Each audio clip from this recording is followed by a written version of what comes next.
lumalabas na pantapal daw sa mga sakit-sakit ng katawan. May ilan nang sumubok, pero meron ding mga nagdududa sa bisa nito. Negative ions. Meron nga ba itong resultang positibo? 6 na buwan lang si Baby Rupert nung nagkaroon siya ng tinatawag na scalded skin syndrome. Matinding sakit sa balat kung saan namumula at nalalaglag ang balat sa kanyang buong mukha at katawan. Pagdating ng 2 days, dinala ko sa pidya. Sabi ng pidya, ay kailangan ito ay dalhin sa ospital para maswiruhan. Nangamba ang kanyang mga kamag-anak na baka hindi na siya gagaling pa. Pero makalipas ang 1 taon, heto na si Baby Rupert. Masayahin. At higit sa lahat, flawless.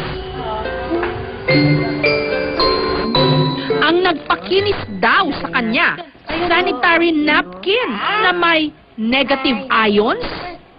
Wala naman daw masama kung sinubukan nila ito, lalo ba't 10 piso lang kada piraso. Tinatanggal lang nila ang negative ion strip sa sanitary napkin. Pagkatapos, itinapal sa sugat ni Baby Rupert. Makalipas lang daw ng 1 linggo, unti-unti nang kuminis di umano si Baby Rupert.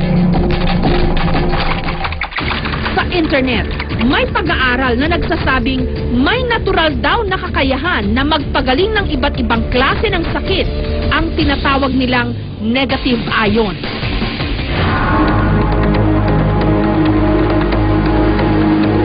Nagmumula raw ito sa kalikasan mismo, katulad ng waterfalls, dagat, at bundok. Meron din daw negative ions ang katawan ng tao.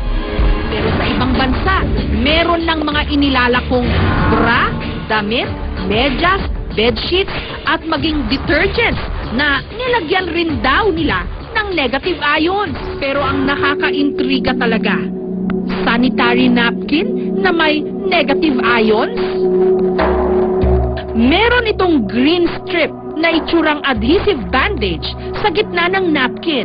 Dito raw nanggagaling ang di umano negative ions. Tatanggalin ito, babasain, at ididikit daw sa sumasakit na parte ng katawan. Si Yoli, 41 years old, noong nakaraang taon, meron daw nakitang cyst sa kanyang matres. Pero nung ginamit daw niya ang negative ion na sanitary napkin, wala pa raw ilang oras, nawala na ang kanyang cyst di umano. Kung hindi ito lumabas, no, tong mga laman-laman na to, kasi no, parang kulani siya ng baboy na lumabas. Ang tendency nun, hanggang kinabukasan, kung inabot ako ng kinabukasan, mamamatay ako because of sepsis. Sa sobrang bilib ni Yoli rito, pati na ang kanyang pamilya, pinagamit niya nito. Kapag sinisipon daw ang kanyang mister, pinapasinghot niya ng negative ion na napkin. Tinatapalan din niya ng napkin ang idinadaing na bahagi ng katawan ng kanyang junior, kasi hodang hindi ito kaaya-ayang tignan.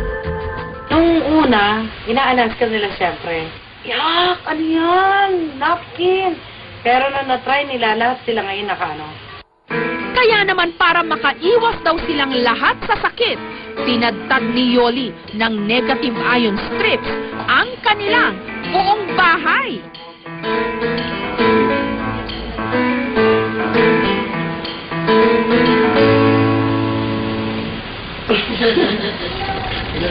Si Lolo Gregorio naman, 84 years old, nagamot di umano ang kanyang namamagang prostate dahil daw sa araw-araw niyang paggamit ng napkin. Marami kasi nagpayo na nakakatulong yan sa mga may depresya sa prostate. Kaya ang ginawa ko, gumamit rin ako. Dahil sa aming narinig, lalo kaming naintriga. Taong 2006 nung naimbento raw ito sa China. Pero noong nakaraang taon lang sinimulang ibenta dito sa Pilipinas. Mga Hapon na siyang gumagawa ng kanilang produkto, kung papaano inilalagay ang negative ions di umano sa strip na ito.